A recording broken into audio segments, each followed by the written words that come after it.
Joining me now, Democratic Senator Tim Kaine of Virginia. He serves on the Foreign Relations Committee. Senator, you just heard that clip of Senator Kennedy saying Trump demanded no deal with Democrats. Why do you think the president is now changing his mind? Alicia, you got me. Why the president changes his mind, who can say? But here's the reality. The long TSA lines, the fact that coasties are on Navy ships with sailors who are being paid and the coasties aren't being paid, it's all on the Republicans. We worked out a funding deal with Republicans weeks ago for all of these agencies. And what we've said to them for weeks now is, can you guys take yes for an answer? Take yes for an answer. Let's fund all the agencies at the levels you agree with, except ICE, where we need serious reforms. Let's have the discussion about ICE reforms. There's no pressure there because the Republicans pre-funded ICE with like 7 years of budget last summer. So ICE agents are being paid right now. The ones who aren't being paid should be paid. And we've been saying to Republicans, take yes for an answer. You negotiated the deal. We'll vote for the deal we negotiated together. Open up all these agencies and let us continue the reform discussion about ICE. Finally, Senator Kennedy and Cruz, whose states have two of the airports in the country with the worst lines, New Orleans and Houston, said, let's take the Democrats' proposal and take yes for an answer. I don't know why President Trump is now deciding that's a bad idea. The latest I have read is that Leader Schumer said the latest offer from Republicans to fund most of DHS is not acceptable, said the Democrats are going to send a counteroffer. Can you talk us through what was unacceptable about Republicans' offer and what it is you want to see in that counteroffer?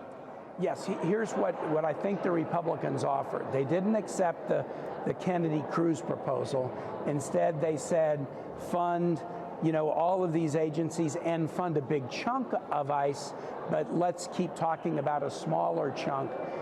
We don't want to do ICE funding without reforms, nor do Virginians, nor do the American public. They want to do reforms. And so why not fund all these agencies where the absence of funding is hurting everyday Americans, from the Coast Guard not being able to, interdict drugs coming in to long TSA lines. Let's fund those and keep the ICE reform discussion going until we have an agreement, knowing that ICE agents are being paid, so they're not being jeopardized by the ongoing negotiation.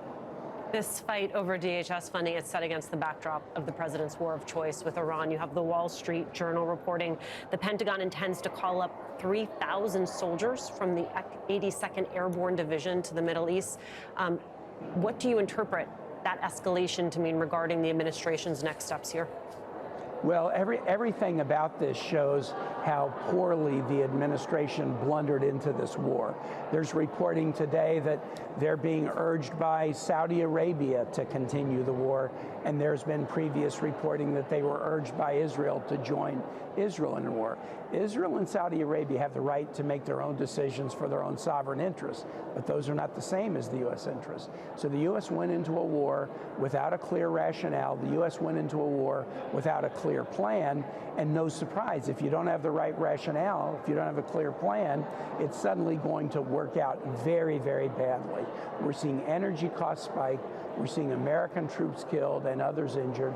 We're seeing civilian school children killed in Iran, and the widening consequences throughout the region threaten a massive challenge to the U.S. economy and the global economy for months and months and months to come. Even if President Trump were today say, I'm stopping bombing, I bombed enough, the ripple effects that Virginians and Americans are seeing and that we're seeing worldwide will not stop for some time.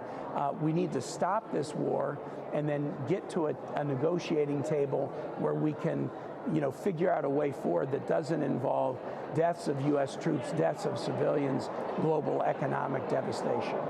And if the Pentagon asks Congress for $200 billion to fund the war, do you think your Republican colleagues balk? Get this, $200 billion. We asked the White House, $35 billion a year will extend healthcare tax credits for all Americans, and they wouldn't do that. and now they want $200 billion for a war of choice on the say-so of one person.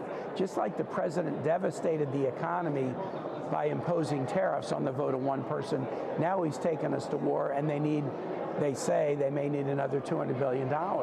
It makes no sense, but at the minimum, what we would need, give us the proposal and let us kick the tires on the proposal before the American public. They're still not doing that, Alicia, on the war. They won't do hearings in public. They only want to do hearings in classified because they don't want to subject the administration officials who made the decision to go to war or supported the decision. They don't want to subject them to being asked questions in front of the American public. That shows how insecure they are about the decisions that the leadership of this administration has made. Kick the tires in public. Imagine them allowing Congress to do their job. Senator Tim Kaine, thank you so much for spending some time with us today.